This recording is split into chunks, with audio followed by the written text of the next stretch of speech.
Ya baik, Assalamualaikum warahmatullahi wabarakatuh. Perkenalkan, nama saya Auliadin Ramadhani dari program Studi Pendidikan Matematika. Di sini saya akan memaparkan mengenai praktikum SPSS. Nah, di sini sebelumnya kita langsung saja untuk share screen. Nah, oke, di sini sudah muncul ya. Dari yang pertama, mungkin di sini saya izin memakai akun teman saya. Jadi di sini namanya masih ini. Oke, kita bisa langsung masuk. Karena absen saya ini kelipatan 3, maka saya mengambil soal nomor 3, yaitu terdapat data hasil penelitian tentang skor kecemasan siswa yang menggunakan metode A dan metode B. Dapat dilihat pada tabel berikut ini. Jika diambil taraf signifikasi 5%, ujilah bagaimana kesimpulan penelitian tersebut. Nah, ini untuk data metode A dan ini metode B. Selanjutnya, rumusan masalah apa yang bisa kita ambil? Yang pertama, bagaimana cara mengetahui uji apa yang dipakai, lalu apa pengertian dari uji yang dipilih, bagaimana prosedur dari uji tersebut, dan yang terakhir, apa kesimpulan dari data penelitian tersebut. Nah, berdasarkan rumusan masalah tadi, kita bisa langsung saja membahas. Yang pertama, pakai uji apa sih dari data tersebut? Nah, yang pertama kita bisa menganalisis dulu jenis datanya dengan cara kita cari kalau data ini berdistribusi normal dengan syarat nilai signifikannya itu lebih besar dari 0,05. Lalu, apakah data kedua kelompok memiliki varian yang sama, yaitu dengan syarat nilai signifikannya lebih besar dari 0,05. Nah, kalau misalnya kita sudah mengetahui dari dua ini, kita bisa menentukan uji apa yang bisa kita pakai. Nah, ini juga termasuk ke dalam uji prasyarat yang harus dilakukan. Oke, yang pertama di sini kita masuk ke variable view, yaitu memasukkan metode dan nilainya. Nah, di sini labelnya kita metode lalu nilai hasil metodenya atau skor kecemasannya. Di sini kita masukin values-nya juga. Untuk ini values-nya untuk metode dan measure-nya yaitu nominal dan scale. Nah, selanjutnya kita juga karena sudah memasukkan values ya. Karena sudah memasukkan values di sini yaitu kalau kita masukkan 1 nanti akan muncul metode A dan kalau nilai 2 nanti akan muncul metode B. Nah, kita bisa langsung inputkan saja di sini angka 1. Nah, maka di sini muncul metode A. Contohnya, kita masukkan 2 muncul metode B. Lalu di sini kita memasukkan data metode A, metode B dari soal tadi. Selanjutnya di sini kita pencet analyze. Lalu kita pencet deskriptif statistik, lalu ke explore. Nah, di sini kita bisa memasukkan nilai hasil metodenya ke dependent list dan metodenya ke factor list. Nah, selanjutnya kita bisa plot plot ini, lalu di sini kita mencentangkan normality plot with test dan power estimation untuk mengetahui ini berdata normal atau homogen. Nah, di sini kita bisa lihat kalau metode A seperti ini ada dan metode B juga muncul semuanya. Lalu di sini kita bisa melihat hasilnya, yaitu test of normality. Nah, ini kita bisa lihat nilai signifikannya itu 0,2. Berarti ini lebih besar dari 0,05. Berarti hasilnya adalah data ini normal, berdistribusi normal. Lalu yang homogen, di sini bisa lihat kalau signifikannya ini juga sama lebih dari 0,05. Berarti di sini datanya ini adalah data homogen. Karena dua uji prasyarat ini sudah terpenuhi, sudah ada, berarti kita bisa menentukan pakai uji apa. Nah, untuk yang memungkinkan, berdasarkan hasil tadi, kita bisa masuk nih ke uji T2 sampel independen. Kenapa? Karena alasannya itu tadi, karena datanya ini sudah normal, sudah terbukti normal dan homogen, lalu sampel ini memiliki jumlah sampel yang sama, yaitu metode A15 dan metode B juga 15. Jadi kita bisa memakai uji T2 sampel independen. Oke, mungkin selanjutnya di sini ada pengertian sedikit mengenai uji T2 sampel dependent, yaitu digunakan untuk menguji data dua kelompok sampel yang berkala interval. Data terpilih secara acak dengan syarat data populasi dari masing-masing kelompok berdistribusi normal. Tadi sudah terbukti ya.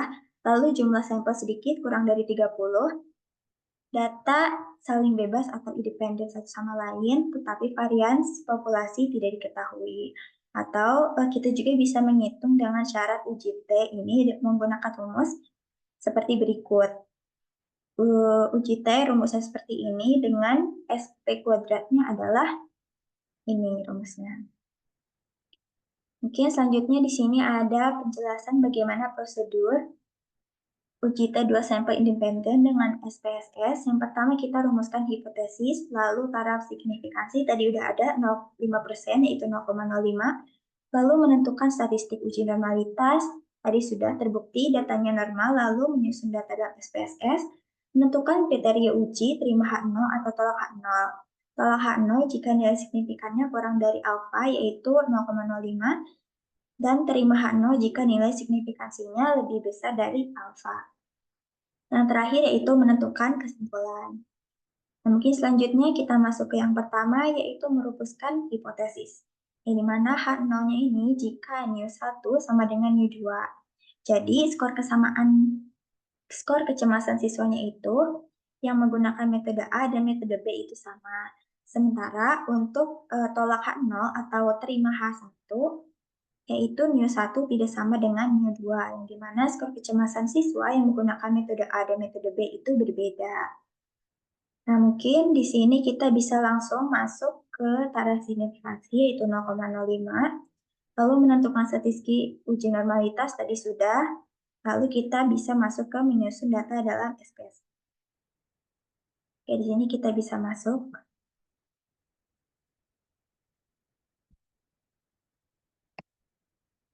Nah, ini kita masukkan data dari yang tadi, yang dimana kita masukin dulu variabel view-nya, yaitu tadi ada metode dan nilai. Nah, metodenya ini kita bisa masukkan ke label metode, lalu values. Values-nya kita udah memasukkan, kalau kita masukkan satu nanti muncul metode A dan duanya juga metode B. Lalu di sini kita measure-nya nominal. Lalu yang nilai di sini labelnya kita masukkan ke skor kecemasan siswa. Values-nya nggak diadain. Lalu di sini measure-nya bedanya scale karena ininya bilangan ya angka. Nah, di sini bisa muncul nilainya. Nilainya ini kita sudah masukin manual. Lalu di sini harusnya bisa ya di sini. Jadi kalau misalnya masukin satu nanti di sini ada metode A dan ini metode B. Tapi ini lagi tidak bisa dimasukkan SPSS-nya. Di sini kita bisa langsung saja ke analyze, lalu ke compare means. Selanjutnya karena kita pakai uji T independen, jadi kita pakai ini. Selanjutnya, kita ini udah dimasukkan ya skor kecemasannya, lalu dan metodenya juga. Dengan di sini masukin opsi, karena sebelumnya tadi opsinya belum ada, tapi di sini sudah, yaitu 95% sesuai tarif signifikan. Berarti udah. Di sini metodenya kita, karena tadi udah masukin 1 dan 2, berarti udah, di sini aman. Lalu kita oke. Oke, di sini sudah muncul hasilnya. T-test, nih kita bisa lihat ini grup statistiknya yaitu metode A dan metode B.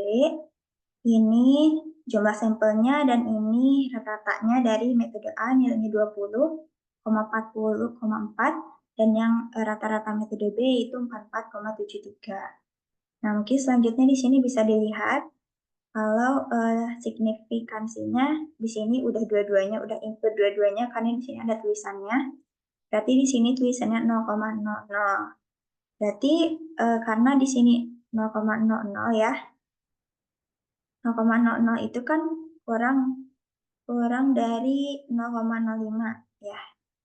Berarti di sini adalah tolak H0. Nah, kalau tolak H0 berarti kesimpulannya apa tadi? Kalau tolakan 0 berarti skor kecemasan siswa yang menggunakan metode A dan metode B berbeda. Nah, berarti kesimpulan dari eh, sampel ini adalah skor kecemasan siswa yang menggunakan metode A dan metode B berbeda.